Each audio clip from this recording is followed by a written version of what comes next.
Bom dia, Paulo Moura, cientista político, 8 de maio de 2021. Gente, vou me atrever de novo a analisar uma pesquisa, dessa vez uma pesquisa do Instituto Paraná, que bota o Bolsonaro na frente do Lula no primeiro e no segundo turno. Já sei, vocês vão dizer que não acreditam em pesquisa. Também já sei que vão dizer que se o Instituto está botando o Bolsonaro assim, é porque o Bolsonaro está muito mais na frente e a situação é muito mais confortável. Mesmo assim, vou me atrever a fazer alguns comentários sobre essa pesquisa em comparação com outra de 20 dias atrás do Instituto Datapoder, do site Poder 360, que mostrava um resultado invertido, Lula na frente de Bolsonaro. Mas antes de entrar nos comentários, eu queria agradecer a você que está doando para o Pix do canal ou pela conta bancária. Este é o único canal no YouTube que faz análises políticas com viés conservador à luz da ciência política e da teoria da comunicação em vídeos curtos. Gostaria de lembrar você também para se inscrever no meu canal do Telegram, o Dextra by Paulo Moura, ok? Bom, vamos lá, gente. Em princípio, não se devem comparar pesquisas diferentes feitas por institutos diferentes em datas diferentes com metodologias e questionários diferentes. Ambas são batatas, mas uma é batata doce, a outra é batata inglesa. Portanto, os componentes internos de cada pesquisa, a metodologia de cada instituto, o fato delas terem sido feitas em datas distintas, recomenda, do ponto de vista da técnica, que não se compare uma com a outra. No entanto, há algumas reflexões possíveis e é sobre isso que eu vou falar. Primeira coisa que é preciso levar em consideração aqui, que o analista leva em consideração quando observa pesquisas com esses resultados diferentes, é se perguntar o que aconteceu de 20 dias atrás, quando a pesquisa Datapoder mostrava o Lula na frente, e agora a pesquisa Paraná Pesquisa mostra o Bolsonaro na frente. Ao meu ver, duas coisas importantes. A pesquisa do Datapoder aconteceu praticamente em cima da notícia de que o STF havia anulado os julgamentos de Lula. Então, há duas consequências sobre isso. Em primeiro lugar, a notícia em si, ou seja, o noticiário foi inundado com esta informação. E essa informação se presta a uma interpretação ambígua que a propaganda do PT explora bem. A ideia de que Lula teria sido inocentado.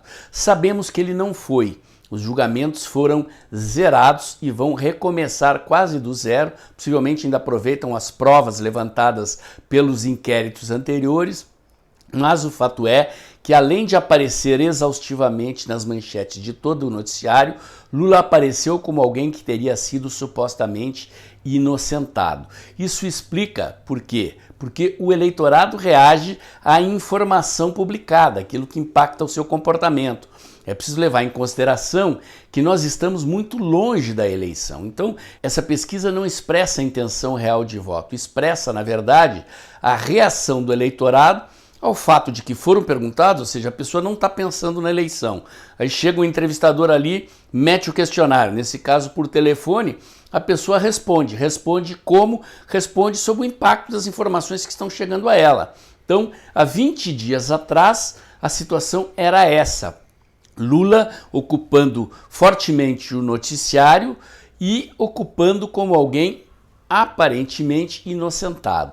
É bom lembrar também que há 20 dias atrás, o bombardeio do noticiário contra o presidente Bolsonaro, pressionando para fazer lockdown, acusando o presidente Bolsonaro disso e daquilo sobre a doença, estava muito mais intenso. Agora, os dados sobre a doença estão diminuindo e estão diminuindo também óbitos e internações hospitalares. Consequentemente, o noticiário não deixou de bater no presidente, mas reduziu o tom. Além disso, o presidente Bolsonaro começou a pagar o auxílio emergencial e começou a pagar o socorro às empresas vítimas das quarentenas e lockdowns. Então, temos aqui um conjunto de fatos aos quais eu vou acrescentar mais um. No momento em que Lula foi posto à disputa, a direita acordou Exatamente, houve manifestações de rua da direita, houve uma agora dia 1º de maio, que eu reputo foi uma das maiores que já aconteceram desde a eleição do presidente.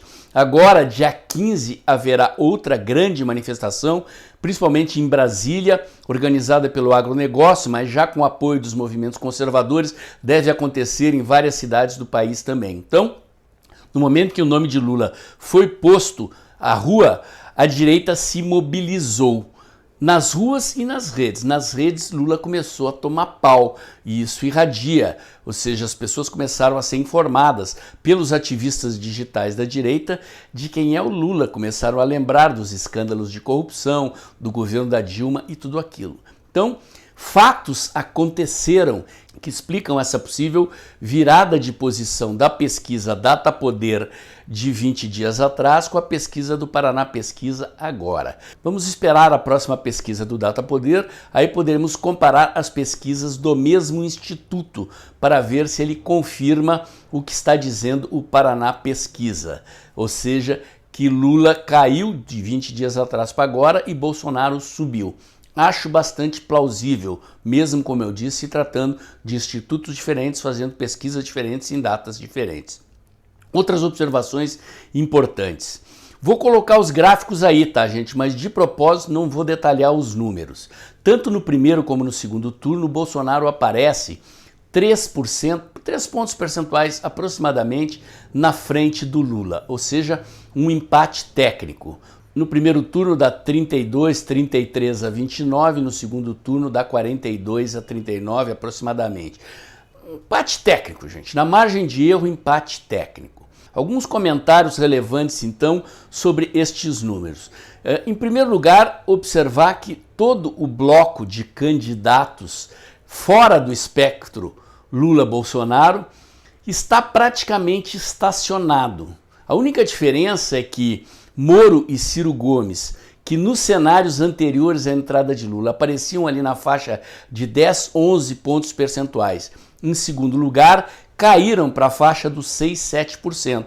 Os outros candidatos todos estão ali na faixa dos 3, 4% ou menos. Em todas as variações, todos os 4 cenários testados pelo Instituto Paraná, a situação é a mesma. Lula e Bolsonaro liderando, com Bolsonaro na frente, 3, 4 pontos percentuais, e esse outro bloco lá, com Ciro Gomes e Moro ali pela faixa dos 6%, e os outros na faixa dos 3%, pouco mais, um pouco menos. Ou seja, vai se confirmando um cenário de polarização. Outro dado interessante é que, mesmo no cenário em que Moro não é colocado na disputa, aliás, Moro andou plantando uma notinha na Veja dizendo que não será candidato, é bem possível que não seja mesmo, o cenário não se altera. Todos os nomes trocados ali nesse segundo pelotão fora da polarização Lula-Bolsonaro são praticamente idênticos, na margem de erro não há grandes alterações. Então isso é muito importante de observar. Finalmente, algo que eu já antecipei nas análises anteriores. Eleições em 2 turnos, via de regra, são eleições que geram empate técnico, gente. Normalmente é isso que acontece. Os 2 candidatos empatados na margem de erro, disputando cabeça a cabeça e um dos 2 vencendo por uma diferença muito pequena. É assim que acontece na maioria das vezes. Não que não possa acontecer diferente, um candidato disparar e vencer com facilidade, mas essa é a exceção e não a regra. Portanto, cada vez que os institutos de pesquisa vão publicando mais e mais pesquisas com Bolsonaro e Lula na frente, mais as manchetes da imprensa e as próprias pesquisas vão reforçando esta polarização. Eu já disse e repito, não acredito que seja possível um desses candidatos aí do dito centro substituírem Lula ou Bolsonaro na polarização. Acho que a eleição vai ser como se fosse o segundo turno no primeiro, desde a largada. Lula com Bolsonaro, talvez a eleição termine no primeiro turno e se for para o segundo turno, irá com um dos 2 vencendo por uma diferença muito pequena. A polarização está dada e não vejo como isso se alterar.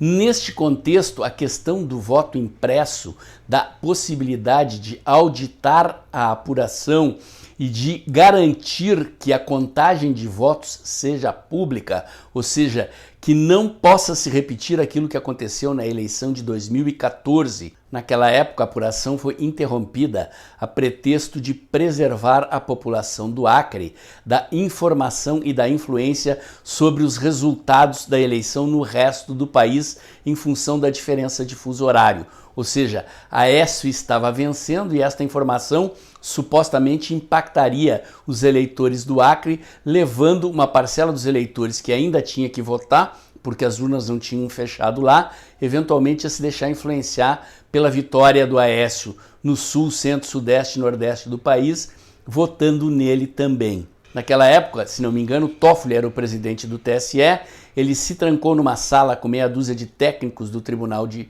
Justiça Eleitoral e quando a porta se abriu, o resultado da eleição estava invertido, ou seja, Aécio, que estava vencendo, apareceu atrás da Dilma, que foi supostamente eleita presidente da República. O resto da história vocês já conhecem. Portanto, vou continuar analisando pesquisas, comentando para vocês, porque sim, embora eu não ache que a pesquisa seja a única fonte de informação relevante, né? Temos uma situação em que o presidente Bolsonaro continua saindo nas ruas e sendo ovacionado pelo povo e Lula nem sequer se atreve a botar os pés nas ruas. Isto é um indicador importante. A direita está mobilizada cada vez mais em todo o país e a esquerda está quietinha dentro de casa, também não bota a cabeça para fora. São indicadores importantes, mas isso não significa que não possamos dar uma espiada nas pesquisas e tirar algumas informações úteis delas. E aí? Acha que as informações foram úteis? Acha que aprendeu um pouquinho mais sobre leitura de pesquisas? Então faz um Pix aí, ajuda o canal, gente. Todo mês dá uma pingadinha aí, 1 ano de canal, estamos aqui fechando uma semana do mês de maio e as doações estão pobrezinhas, gente, pobrezinhas, estou preocupado. Pinga um trocado aí, vai? Inscreva-se no meu canal do Telegram e se você gostou desse vídeo, curte, comenta, compartilha, bota o dedãozinho aí, aperta o sininho para o YouTube avisar você quando tem vídeo novo no canal, inscreva-se no meu canal do YouTube e tenha certeza que amanhã tem outro vídeo aqui, como todo dia de manhã cedinho, religiosamente tem. Até lá!